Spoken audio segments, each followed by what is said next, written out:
जिन्ना house हमला case में PTI chairman और साबिक वजीर आजम इमरान खान का JIT के सामने पेश न होने का फैसला। जॉइंट इन्वेस्टिगेशन टीम ने 9 मई को जिन्ना हाउस और अस्करी टावर में जलाओ घिराव के मामले पर साबिक वजीर आजम इमरान खान को आज तलब किया था। पुलिस जराये के मुताबिक DIG कामरान आदिल की सरबराही में बनने वाली JIT ने साबिक वजीर आजम इमरान खान को तलब किया। जराये का कहना है कि इमरान खान को इन्वेस्टिगेशन हेडक्वार्टर्स किला गुज्जर सिंह में तलब किया गया। जराये ने ये भी बताया है कि कप्तान मुतादिद थानों में दर्ज मुकदमात में नामजद हैं। 9 मई के वाकयात पर पंजाब हुकूमत ने 10 मुख्तलिफ JITs बना रखी हैं। ताहम पाकिस्तान तहरीक इंसाफ के चेयरमैन इमरान खान तमाम JIT के सामने पेश होंगे या नहीं, ये फैसला ताहाल न हो सका।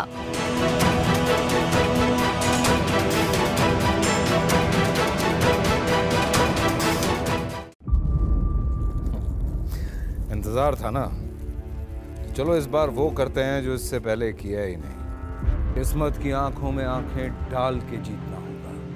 सब में शेर जैसी रहा, जर्रा जर्रा भी हर कंटेस्टेंट को लगेगा पहाड़। लड़खड़ाना नहीं है, खोल दो अपने पंख अगर आसमान छूना है। अबे लग रहा है ये सब पहले भी कहीं सुना है। एंटरटेनमेंट की गारंटी जनाब, क्योंकि यहाँ खेलोगे कूदोगे तो बनोगे नवाब। खुश रहो पाकिस्तान।